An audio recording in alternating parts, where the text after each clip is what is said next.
Hello everyone, and peace of Christ to all of you. Today we are going to teach you good manner. Good manner is very important, especially if you are going to convert to Islam or you are a Muslim. We don't accept. Let us make it clear.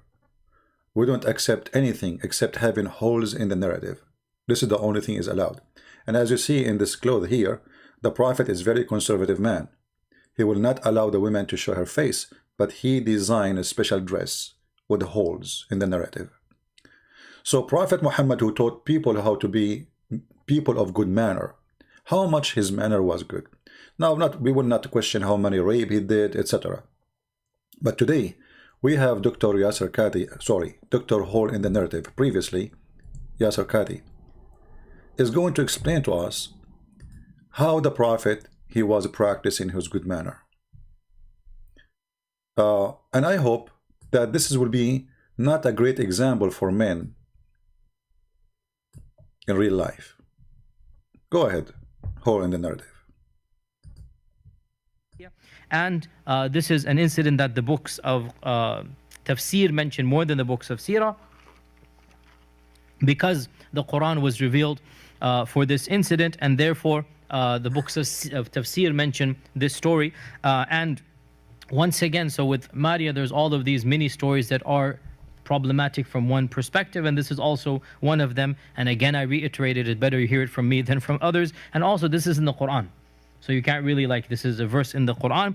It is reported in Tabari that, and many other books of tafsir, that one day Hafsa went away and she was not going to be at home, and so the Prophet called Maria to the house of Hafsa, and it so happened that Hafsa returned earlier than she was supposed to, and she saw Maria leaving her house.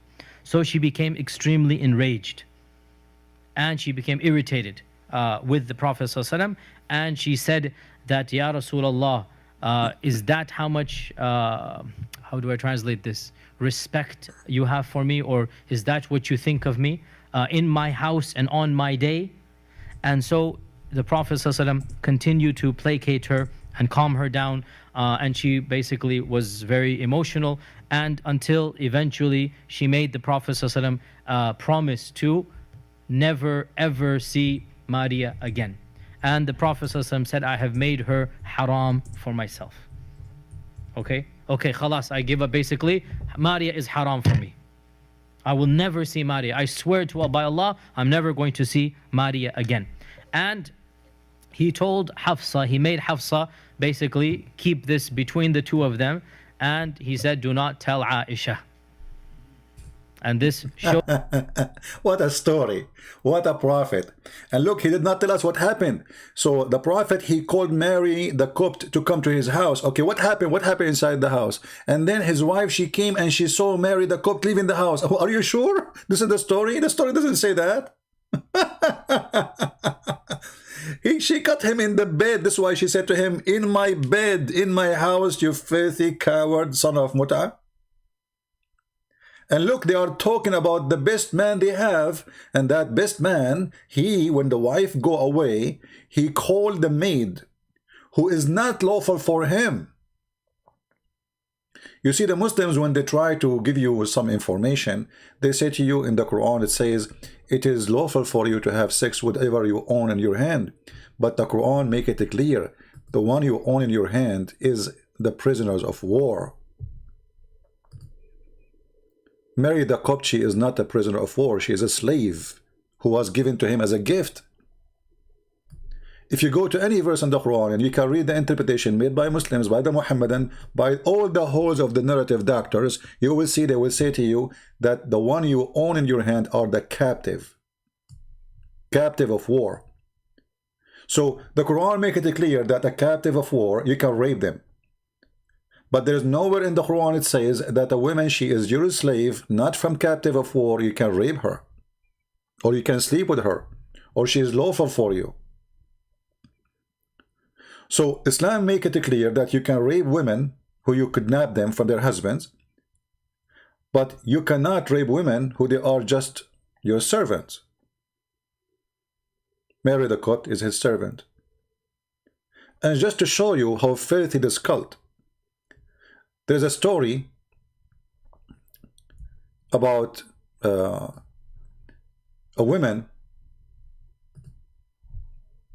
I posted the hadith reference. This is like not only one hadith in the video info. You can click and you can open them. But this is the book of Al-Musannaf, page number 550. But this hadith exists in many places. It's not only one. They are giving you reference of many hadith. About a Muslim woman, she did marry. She marry, not sleep. She wanted to marry, not to sleep with the guy. Remember, with a slave she owned. The Caliphate Umar, he did beat the hell of her, and he killed her, according to some reference. وَأَقَامَ عَلَيْهَا الْحَدِّ. Some they say because she is single, he did only give her 100 whip. So look at this filthy. I'm going to click translate to English. Let's see how we translate. I think we have to click here. All right. So look how filthy this religion is. Muhammad, he can sleep with the maid who is not a slave, and she is not married to him. A woman, a Muslim woman, she cannot sleep with her slave even if she is going to marry him. And actually she cannot marry a slave. Do you see how filthy this cult is? And there is some people, they believe that, you know, the Muslim told them that Islam make people equal. Abu Bakr told us that Muhammad, etc., blah, blah, blah, blah, from, okay? That a woman, she have servant get married from her. And it was said to her, this is a translation in Google, as you know, and said, you know, I mean, translation is very horrible here. And she said, well, you know, isn't it the Quran says it is lawful for you to have relationship with your hand own processed, or, you know, the one you own them by your hand? They took her to the Caliphate, Umar, and Umar, he said to her, how you do that? Who allow you to do that? And as a result of this, he did beat her 100 times. You cannot do that. A man, he can sleep with his slave. This woman, she is not even sleeping with the slave. She married the slave. Yet she cannot do that.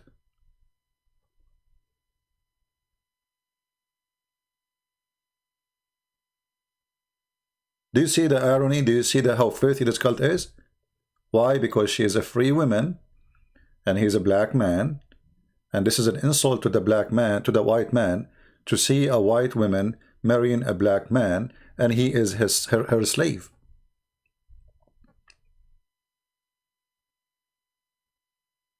Now the translation here is not too much good, so I'm going to go to the Arabic page. It says here, عن بكر from Bakr, it says, تزوجت امرأة عبدها فقيل لها فقالت أليس الله يقول وما ملكت أيمانكم فهذا يملك يميني. Isn't it Allah, she said to him, okay, I marry a slave, but isn't it Allah, he says, and it's lawful for you what you own by your hand? And here they say, and she married him without a proof that this is true. And then, you know, they ask her, how you do that? She said, well, I am thayyib, which means she is not virgin, you know, she have a previous relationship or marriage, and I have decided to marry this guy. So they took her to Umar, the Caliphate, and then people, they gather like maybe hundreds or thousands, and they ask him to judge on her. And then Umar, he said, by the book of Allah, I'm going to punish you 100 lash for each one of you. And then he said, أيما امرأة تزوجت عبدها أو تزوجت بغير ولي فهي بمنزلة الزانية. Any woman, she marry her slave, or she marry without permission of her father, she is a fornicator. Can you believe it? So Muhammad, he can sleep with his slaves, which is a cheating. The wife, she leave the house. Muhammad, he called the slave who is not owned by his hand. She is not considered. She is just a slave, not a captive. There's a slave who is a captive, and there's a slave who is bought by money. The Quran never said anywhere. I challenge all the Muslims to show me where in the Quran it says you can have sex with a slave you bought him by money, or by you bought her. Same time, not only it's not lawful for Muhammad to do that, this is a cheating. The man, he have many wives. Why he need more? Why he's after the servant? What a man he want?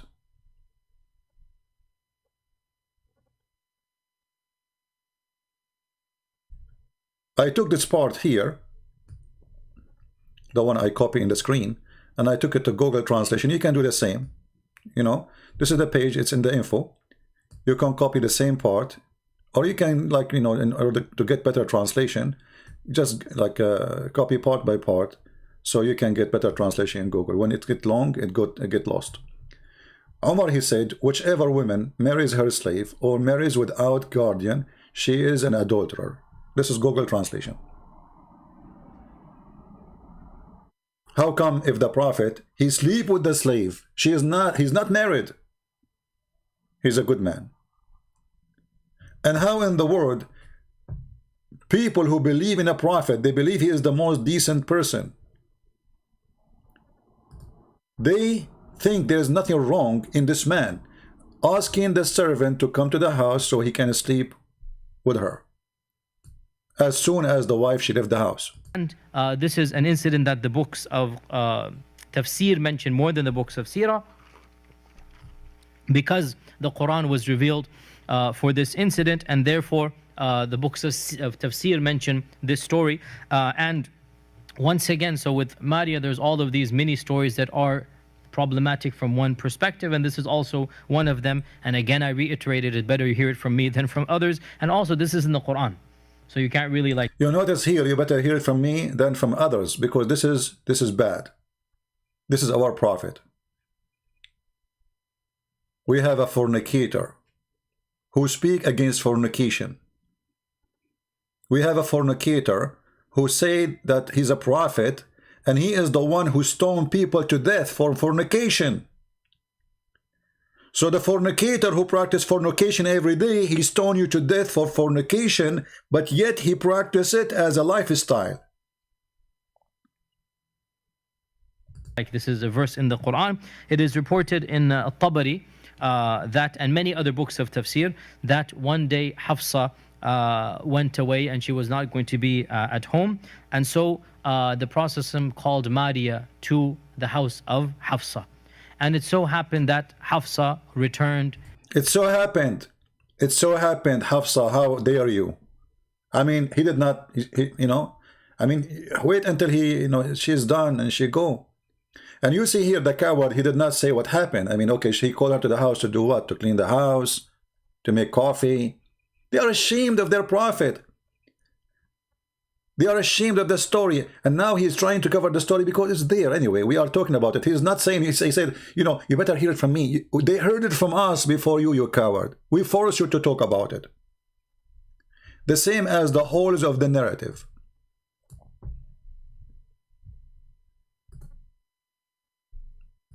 So this is a prophet of God who will go after you. He will kill you if you do fornication. But he is the biggest fornicator ever. His name is the Fornication Prophet, and we were in short video with Mr. Dr. Holes in the Narrative. Previously name was Yasir Qadhi. Thank you very much for joining us. Please download the video and share it. And for those who are asking about taking calls from Muslims, we did not stop taking calls from Muslims. You have a wrong idea. We said if a Muslim willing to debate us, I will take him anytime. All right? Anytime. We don't stop taking calls from Muslims. Just find me, Holes in the Narrative Doctor, and I will take his call anytime. Deal?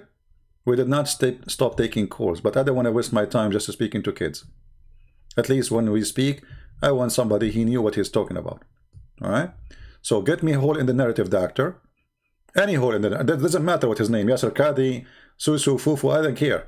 Just get me any hole in the narrative, doctor, and I will be happy to take his call anytime. And now, if there is a hole in the narrative here exists, he would like to call me, I will open my Skype for you, specifically for your holes. As you see, we have too many holes in this dress. All right? So I want to say thank you. We want to keep this video short, as we promised the Indonesian, to make videos for them almost every day, so they can translate and share. We cannot make it 5 minutes, as you see, but I think this is short, still good. Thank you very much for being here. We will try to go back again live on air, maybe today, if we can. It's very cold here, and my windows are covered by ice, so I can't even see through the windows. So thank you very much. I don't want to have holes in the narrative of my windows. It's cold already. And the Prophet is a decent man. He can have sex with his servant, but you cannot do that. And if the woman, she wanna do that, we are going to kill her, or we are going to whip her, because a woman, she cannot do that. This is not decent. It's decent for the man to do that, but it's not decent for the women to do that. Do you see the double standard of this filthy cult? Do you see how garbage this man is? May Allah bless your holes, and may Allah bless the narrative of the Prophet. For the blessing of Allah is holes of the narratives. See you, and take care. God bless.